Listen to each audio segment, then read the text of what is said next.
ನಮಸ್ಕಾರ ಸ್ನೇಹಿತರೆ, ಇಂದಿನ ವಿಡಿಯೋದಲ್ಲಿ ನಾವು ಕೊಲ್ಲೂರಿನಿಂದ ಸುಮಾರು 10 ಕಿಲೋಮೀಟರ್ ದೂರದಲ್ಲಿರುವ ಮೇಗಣಿ ಗ್ರಾಮದ ಪ್ರಸಿದ್ಧ ಚೌಡಮ್ಮ ದೇವಿ ದೇವಾಲಯದ ವಿಶೇಷ ಪೂಜಾ ಮಹೋತ್ಸವವನ್ನು ನೋಡೋಣ.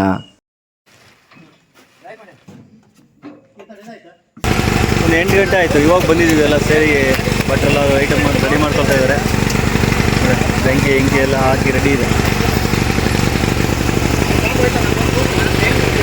ಬಟ್ರಾ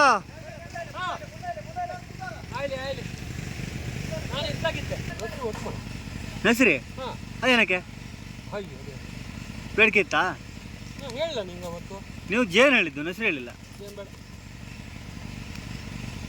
ತಂದಿರೋ ಐಟಮ್ನೆಲ್ಲ ಜೋಡಿಸಿ ಒಂದು ಶಿಸ್ತಾಗಿದೆ. ಇವಾಗ ಈ ಕಟಿಂಗ್ ಮಾಡೋಕ್ಕೆ ಶುರು ಮಾಡಿದ್ದಾರೆ ಭಟ್ರು. 9 ಗಂಟೆ ಆಯಿತು ಟೈಮು.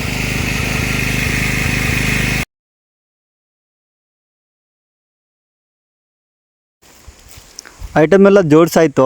ರಾತ್ರಿ ಸುಮಾರು 10 ಗಂಟೆ ಆಗಿದೆ ನೋಡಿ. 10 ಗಂಟೆಲಿ ಈ ಥರ ವಾತಾವರಣ ಇದೆ. ಲೈಟ್ ಹಾಕ್ಕೊಂಡು ಜನ್ರೇಟ್ರಲ್ಲಿ ಪೆಟ್ರೋಲ್ ಜಾಸ್ತಿ ಇಲ್ಲ, ಸ್ವಲ್ಪ ಹೊತ್ತು ಹಾಕಿ ಆಫ್ ಮಾಡಬೇಕು. ಆಮೇಲೆ ತುಂಬ ದಟ್ಟವಾದ ಕಾಡು ಇದು. ಮೂಕಾಂಬಿಕಾ ಅಭಯಾರಣ್ಯ, ಅದರ ಮಧ್ಯದಲ್ಲಿ ಇದೆ ದೇವಸ್ಥಾನ. ತುಂಬ ಚೆನ್ನಾಗಿರುತ್ತೆ ಡೇಯಲ್ಲಿ ನೋಡಿದ್ರೆ. ಇವಾಗ ನೈಟ್ ನೋಡಿದ್ರೆ ಸ್ವಲ್ಪ ಭಯ ಆಗುತ್ತೆ. ಅದು ಕಾಡು ಪ್ರಾಣಿ, ಹುಲಿ ಅಥವಾ ಕರಡಿ ಬರ್ಬೋದೇನೋ ಭಯ ಇರುತ್ತೆ ಕೆಲವೊಬ್ಬರಿಗೆ. ಬಿಟ್ಟರೆ ಬೆಳಗ್ಗೆ ನೋಡಿದ್ರೆ ಸೂಪರ್, ಒಳ್ಳೆ ಪ್ರಕೃತಿಯ ವೈಭವವನ್ನೇ ಇಟ್ಕೊಂಡಿದೆ ಅಂತ ಹೇಳ್ಬೋದು ಈ ಪ್ರದೇಶದಲ್ಲಿ. ನಮ್ಮ ಭಟ್ರು ನೋಡ್ರಿ, ನಾಳೆ ಪಲ್ಯ ಮಾಡೋಕ್ಕೆಲ್ಲ ತರಕಾರಿ ಪಟ ಪಟ ಪಟ ಪಟ ಅಮ್ಮ ಅವರು ಸೇರಿ ಹೆಚ್ಚ್ತಾ ಇದ್ದಾರೆ. ನಮ್ಮ ಅಮ್ಮನೂ ಬಂದು ಈ ರಾತ್ರಿಯಲ್ಲಿ ಈ ಕಾಡಲ್ಲಿ ಉಳ್ಕೊಂಡು ನಾಳೆ ದೇವಸ್ಥಾನ ಪ್ರಸಾದ ವ್ಯವಸ್ಥೆಗೋಸ್ಕರ ಮಾಡ್ತಾರ. ತುಂಬ ಹೆಮ್ಮೆ ಸಂಗತಿ ನಮಗೆ.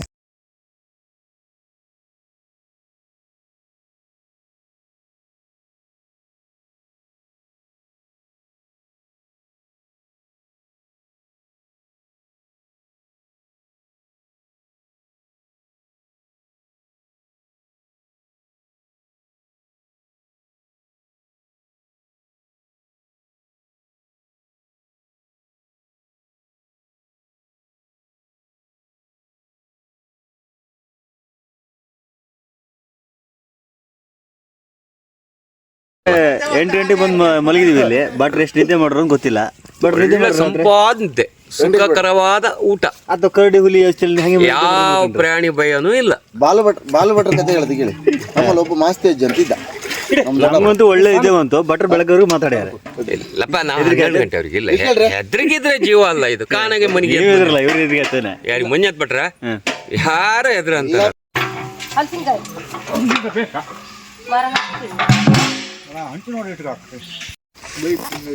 ತಡಿಯೋ.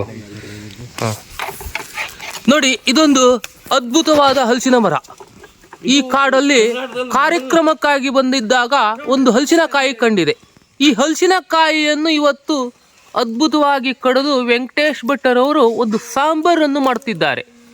ಅದ್ಭುತ ಹಲಸಿನಕಾಯಿ ಈಗ ಕೆಲವೇ ಕ್ಷಣಗಳಲ್ಲಿ ಭೂಮಿಗೆ ಬರಲಿಕ್ಕೆ ಕೊಯ್ತಾ ಇದ್ದವರು, ಅವ್ರ ಹೆಸರು ಗೊತ್ತಿಲ್ಲ, ಆದರೆ ನಾಗೇಶನವರು ಹಲಸಿನಕಾಯಿಯನ್ನು ಕೊಯ್ತಾ ಇದ್ದಾರೆ. ನೋಡಿ ಅವ್ರು ಹೇಗೆ ಕೊಯ್ತಿದ್ದಾರೆ ಅಂತ ನೀವೇ ನೋಡಿ. ಉದ್ದ ಕೋಲ್ ತಗೊಂಡು ಅದಕ್ಕೆ ಮುಂದೊಂದು ಚಾಕು ಹೇಳೋದನ್ನು ಕಟ್ಟಿದ್ದಾರೆ.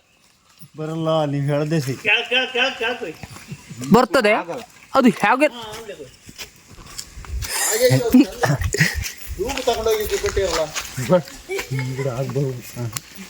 ನೋಡು. ನಾಗೇಶ್ನವ್ರಿಗೆ ಆಗಲ್ಲ ಅಂತ ಹೇಳಿದ್ದಾರೆ. ಈಗ ಮತ್ತೊಬ್ರು ಬಂದಿದ್ದಾರೆ. ಈಗ ಕೆಲವೇ ಕ್ಷಣದಲ್ಲಿ ಹಲಸಿನಕಾಯಿ ಕೊಯ್ತಿದ್ದಾರೆ. ಶಾರ್ಪ್ ಇಲ್ಲ ಚಾಕು. ಭಟ್ರ ಶಾರ್ಪ್ ಇದ್ದು ಕೊಡಿ ಅಂದೆ ಅವರು ಮಿಸ್ಟೇಕ್ ಭಟ್ರದ್ದು ಚಾಕು ಮುಂಡಾಗಿದೆ. ನೀವು ಒಲ್ಲು ಹಾಕಿದ್ದಲ್ಲ, ಚಾಕು ಮೇಲ್ ಹಾಕ್ಬೇಕು. ಬಿತ್ತು ನೋಡಿ ಹಲಸಿನಕಾಯಿ.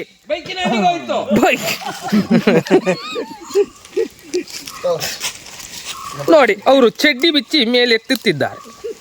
ಇದೇಳಕ್ಕೆ ಹಾಕಾಗಲ್ಲ. 8 ಗಂಟೆ ಆಯಿತು. ಅಡುಗೆ ಎಲ್ಲ ಭಟ್ರು ಸುಮಾರು ರೆಡಿ ಆಗ್ಬಿಟ್ಟು ನೋಡಿ. ಪಾಯಸ, ಅನ್ನ, ಸಾಂಬಾರು ಎಲ್ಲ ಇಟ್ಬಿಟ್ಟಿದ್ದಾರೆ. 8 ಗಂಟೆಗೆ ಭಟ್ರೆಲ್ಲ ರೆಡಿ ಮಾಡಾಗ್ಬಿಟ್ಟು. ಭಾರಿ ಫಾಸ್ಟ್ ನಮ್ಮ ಭಟ್ರು. ಹಾಂ ಭಟ್ರು ತೋರಿಸಿ.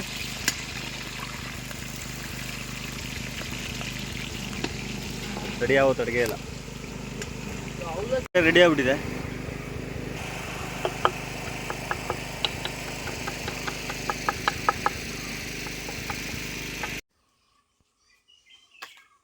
ನಮ್ಮ ದೇವಸ್ಥಾನದ ಸಕ್ರಿಯ ಕಾರ್ಯಕರ್ತರು ಇವರು. ಇಲ್ಲಿ ಮೇಗ್ನಿಗೆ ಬಂದು ವಾರಗಟ್ಟಲೆ ಇದ್ದು ರಾತ್ರಿ ಇಲ್ಲೆಲ್ಲ ಉಳಿದು ಇಲ್ಲೇ ಇದ್ದು ಎಲ್ಲ ಕೆಲಸ ಮಾಡಿಕೊಡ್ತಾರೆ ದೇವಸ್ಥಾನಕ್ಕೆ. ಈ ದೇವಾಲಯವು ಮೇಗಣಿ ಕುಟುಂಬದ ಸುಮಾರು 40 ಮನೆಯವರು ಸೇರಿ ನಡೆಸುವ ಪವಿತ್ರ ಪೂಜಾ ಸ್ಥಳವಾಗಿದೆ. ಇಲ್ಲಿನ ಚೌಡಮ್ಮ ದೇವಿ ದೇವಾಲಯವು ಈ 40 ಕುಟುಂಬಗಳಿಗೆ ಮನೆ ದೇವರಾಗಿದೆ.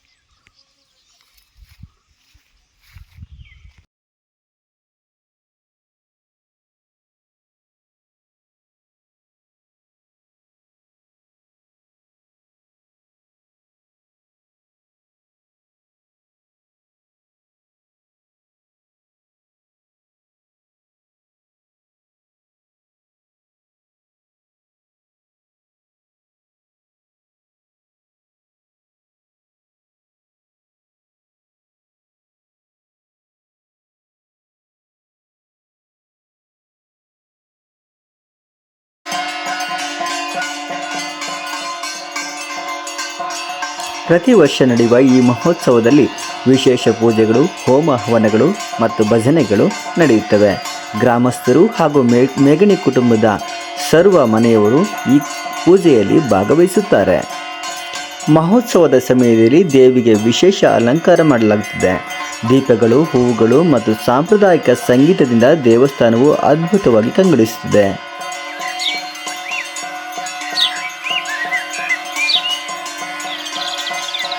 ಮೇಗಣಿ ಕುಟುಂಬದ ಸದಸ್ಯರು ಒಗ್ಗಟ್ಟಿನಿಂದ ಈ ಉತ್ಸವವನ್ನು ಆಯೋಜಿಸುವುದು ಒಂದು ವಿಶೇಷ. ಅವರ ಸಾಂಪ್ರದಾಯಿಕ ಮತ್ತು ಭಕ್ತಿ ಈ ಮಹೋತ್ಸವದ ಮುಖ್ಯ ಆಕರ್ಷಣೆಯಾಗಿದೆ.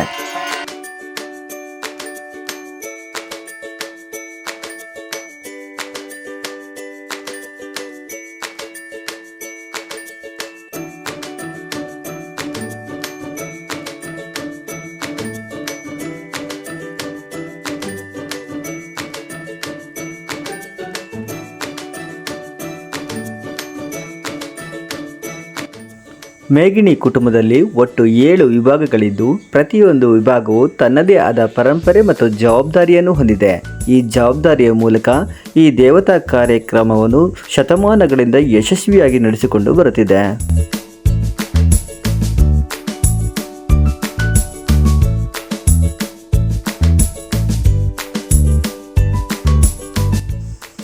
ಏಳು ವಿಭಾಗದವರು ಎಲ್ಲರೂ ಒಗ್ಗಟ್ಟಾಗಿ ಚೌಡಮ್ಮ ದೇವಿಯ ಪೂಜಾ ಕಾರ್ಯಗಳಲ್ಲಿ ಭಾಗವಹಿಸುತ್ತಾರೆ. ಇಲ್ಲಿ ಭಕ್ತಿ ಮಾತ್ರವಲ್ಲ, ಕುಟುಂಬದ ಏಕತೆಯು ಸ್ಪಷ್ಟವಾಗಿ ಕಾಣುತ್ತದೆ.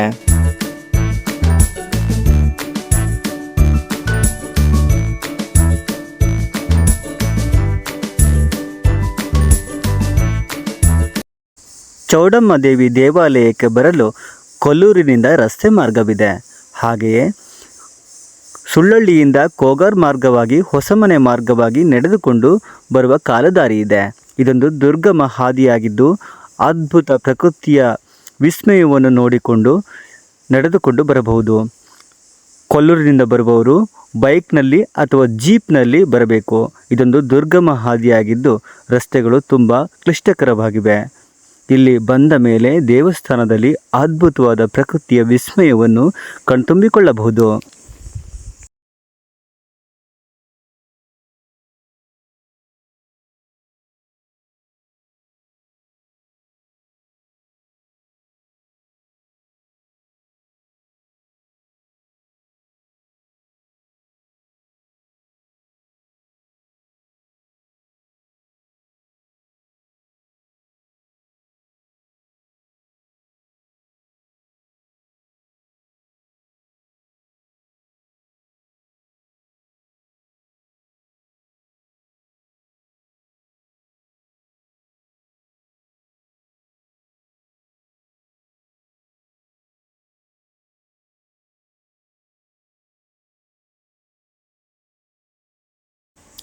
ಪೂಜೆ, ಹಬ್ಬ ಮತ್ತು ಮಹೋತ್ಸವಗಳಲ್ಲಿ ಪ್ರತಿಯೊಬ್ಬರೂ ತಮ್ಮ ತಮ್ಮ ಪಾತ್ರವನ್ನು ನಿಷ್ಠೆಯಿಂದ ನಿರ್ವಹಿಸುತ್ತಾರೆ. ಇದು ಅವರ ಸಂಸ್ಕೃತಿ ಮತ್ತು ಪರಂಪರೆಯ ಜೀವಂತ ಉದಾಹರಣೆಯಾಗಿದೆ.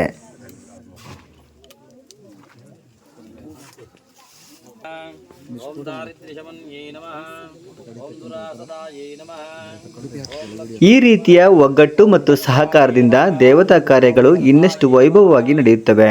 ಇದು ಮುಂದಿನ ಪೀಳಿಗೆಗೂ ಒಂದು ಪ್ರೇರಣೆಯಾಗಿದೆ. ಓಂ ವಿಶುದ್ಧಾಯ ನಮಃ ಓಂ ನಂದಿನ್ಯೈ ನಮಃ ನಮಃ ಓಂ ಶ್ರದ್ಧಾಯ ನಮಃ ಓಂ ವಿಭೂತ್ಯೈ ನಮಃ ಓಂ ಸರಭ್ಯೇ ನಮಃ ಓಂ ಪರಮಾತ್ಮಿಕಾಯ ನಮಃ ಓಂ ವಾಚ್ಯೈ ನಮಃ ಓಂ ಪದ್ಮಾಲಯಾಯ ನಮಃ ಓಂ ಪದ್ಮಾಯ ನಮಃ ಓಂ ಶುಚಯೇ ನಮಃ ಓಂ ಸ್ವಾಹಾಯ ನಮಃ ಓಂ ವಿಭಾವರ್ಯೈ ನಮಃ ಓಂ ಆದಿತ್ಯೇ ನಮಃ ಓಂ ದಿತ್ಯೇ ನಮಃ ಓಂ ದೀಪ್ತಾಯ ನಮಃ ಓಂ ಸೂಕ್ಷ್ಮಾಯ ನಮಃ ಓಂ ವಸುಧಾಯ ನಮಃ ಓಂ ಕಮಲಾಯ ನಮಃ ಓಂ ಧರ್ಮನಿಲಯಾಯ ನಮಃ ಓಂ ಕರುಣಾಯ ನಮಃ ಓಂ ಲೋಕಮಾತ್ರೇ ನಮಃ ಓಂ ಪದ್ಮಪ್ರಿಯಾಯ ನಮಃ. ಈ ಮೇಘಣಿ ಕುಟುಂಬದ ದೇವತಾ ಕಾರ್ಯಕ್ರಮವನ್ನು ಉಪ್ಪುಲ್ಲದ ಐತಾಳರು ಅತ್ಯಂತ ಶ್ರದ್ಧಾಭಕ್ತಿಯಿಂದ ಕಾರ್ಯಕ್ರಮವನ್ನು ಯಶಸ್ವಿಯಾಗಿ ನಡೆಸಿಕೊಟ್ಟಿದ್ದಾರೆ. ಇವರಿಗೆ ನಮ್ಮ ಮೇಘಣಿ ಕುಟುಂಬದ ಪರವಾಗಿ ಹೃತ್ಪೂರ್ವಕ ಧನ್ಯವಾದಗಳನ್ನು ಅರ್ಪಿಸುತ್ತಿದ್ದೇವೆ.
सवाहन सपरिवाराय श्री भूतराजाय नमः महामङ्गलनीराजनं समर्पयामि सर्वत्र दिव्यरक्षां धारयामि मन्त्रपुष्पं भूतराजाय विद्महे भवपुत्राय धीमहि तन्नः शास्त्रं प्रचोदयात्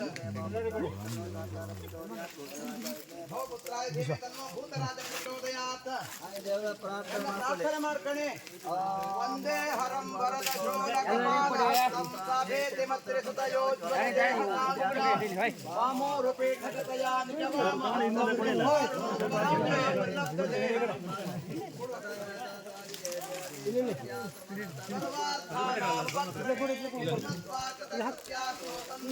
ಪ್ರಾರ್ಥನೆ ಮಾಡಿದ್ರೆ ನಮ್ಮ ಇಷ್ಟಾರ್ಥ ನೆರವೇರಿಸುವ ಶಕ್ತಿ ಆ ದೇವರಲ್ಲಿ ಆ ಬಿಂಬದಲ್ಲಿ ಇರ್ತದಂತ ಶಾಸ್ತ್ರ. ನಾವು ದೇವರಿಗೆ ಎಷ್ಟು ಹೂವು ಹಣ್ಣು ಅಥವಾ ಪುಷ್ಪಗಳು ಎಷ್ಟು ಅಲಂಕಾರ ನೈವೇದ್ಯ ತಂದು ಸಹ ದೇವರು ಮಾಡುವಂಥ ಯಜಮಾನ ಮನಸ್ಸಿನಲ್ಲಿ ಭಕ್ತಿ ಮತ್ತು ಶ್ರದ್ಧೆ ಇಲ್ಲದಿದ್ರೆ ಆ ಕೆಲಸ ನಿಷ್ಪ್ರಯೋಜಕ ಅಂತ ಹೇಳಿದ್ದಾರೆ. ಅದೇ ರೀತಿ ನೀವು ಅನನ್ಯವಾಗಿ, ಯಾಕೆಂದರೆ ನಾವು ಇಲ್ಲಿನ ಕೆಳಗಿಂದ ಬಂದದ್ದು, ಅನನ್ಯವಾಗಿ ಭಕ್ತಿಯಿಂದ ವರ್ಷ ಸಹ 2ನೇ ವರ್ಷದ ವರ್ಧಂತಿ ಆಗವಾಗಿ ಭೂತರಾಜನಿಗೆ 9 ಕಲಶ ತತ್ಸಂಬಂಧವಾಗಿರತಕ್ಕಂತಹ ಹೋಮ ಹಾಗೆ ಅಭಿಷೇಕ ಎಲ್ಲ ಮಾಡಿದ್ದೀವಿ. ಇದಕ್ಕೆ ಸಂತುಷ್ಟಗೊಳ್ಬೇಕು. ಅಭಿಷೇಕ ಪ್ರಿಯೋ ದೇವ ಅಂತ ಹೇಳಿದ್ದಾರೆ. ದೇವರಿಗೆ ನಾವು ಅಭಿಷೇಕ ಮಾಡ್ಬೇಕು. ನಾವು ಯಾವ ರೀತಿ ಸ್ನಾನ ಮಾಡ್ತೀವೋ ದೇವರಿಗೂ ಹಾಗೆ ದೇವರಿಗೆ ಏನೋ ನೈವೇದ್ಯಾದಿಗಳು ಕೊಡ್ಬೇಕು. 365 ದಿವಸ ಎಂಬುದು ದೇವರಿಗೆ 1 ವರ್ಷದ 1 ದಿನ ಇದ್ದಂಗೆ. ನಮಗೆ 365 ದಿವಸ 1 ವರ್ಷ, ದೇವರಿಗೆ ಒಂದು ದಿನ ಇದ್ದಂಗೆ. ನಾವು ಬಾಲಾವಸ್ಥೆಯಲ್ಲಿ ಮೊದಲಾಗಿ ದೇವರು ಪ್ರತಿಷ್ಠೆ ಮಾಡಿದಾಗ ಕಲೆ ಕೊಡ್ಲಿಕ್ಕೆ ಆಗೋದಿಲ್ಲ. 96 ಕಲೆಗಳು 24 ತತ್ವಗಳನ್ನೆಲ್ಲ ಆವಾಗ ಕೊಡ್ಲಿಕ್ಕೆ ಆಗೋದಿಲ್ಲ. ವರ್ಷ ಸಹ ದೇವರಿಗೆ ಆ ಜೀವಕಲೆ, ಬೈಂದವ ಕಲೆ, ಹಾಗೆ ಷಣ್ಣವತಿ ಕಲೆಗಳನ್ನೆಲ್ಲ ಕೊಟ್ಟಾಗ ದೇವರಿಗೆ ಸಂತುಷ್ಟಿಗೊಳ್ತಾನೆ ಅಂತ ಶಾಸ್ತ್ರ. ಈಗ ಬೆಳೆದಿದ್ದಾನೆ ದೇವರು. ಈಗ ಇಷ್ಟಾರ್ಥವನ್ನು ನೆರವೇರಿಸಿಕೊಡ್ಬೇಕಿದ್ರೆ ನಾವು ಕೇಳಬೇಕು ದೇವರಲ್ಲಿ. ಏನು ಕೇಳಬೇಕು?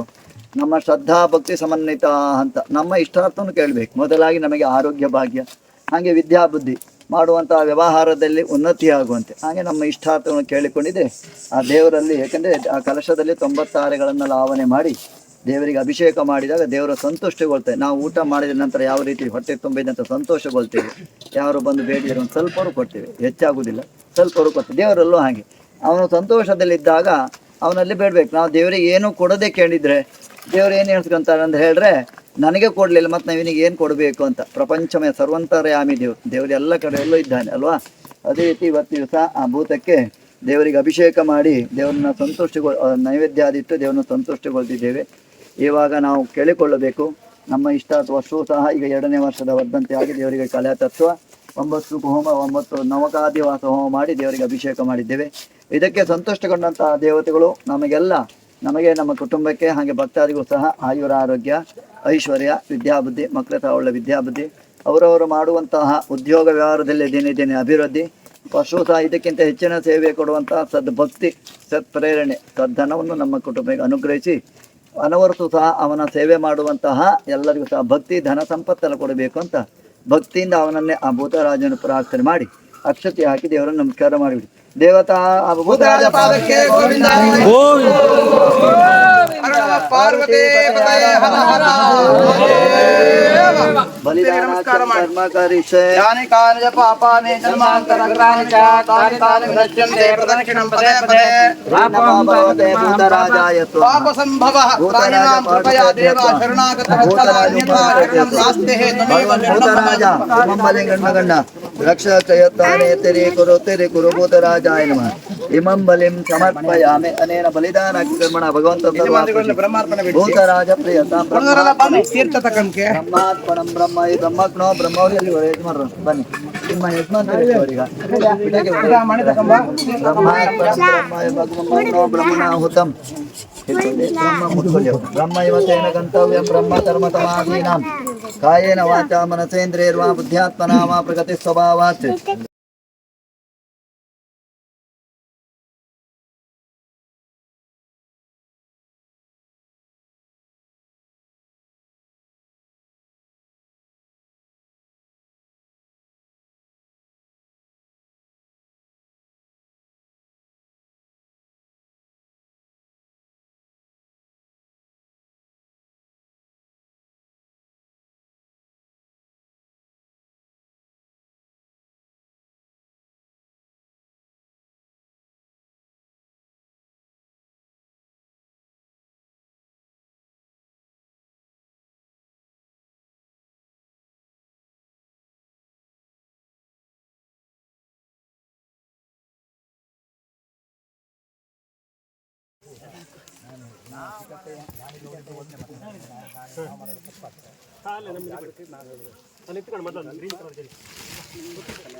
ಅವನಿಗೆ ಅವನಿಗೆ ಎಂತ ಗೊತ್ತಾ, ಉಪಕಾರದನ್ನು ನೆನಪಿ ಶಕ್ತಿ ಇಲ್ಲ. ಹೌದಾ? ಒಬ್ಬ ಮನುಷ್ಯ ನಾಯಿ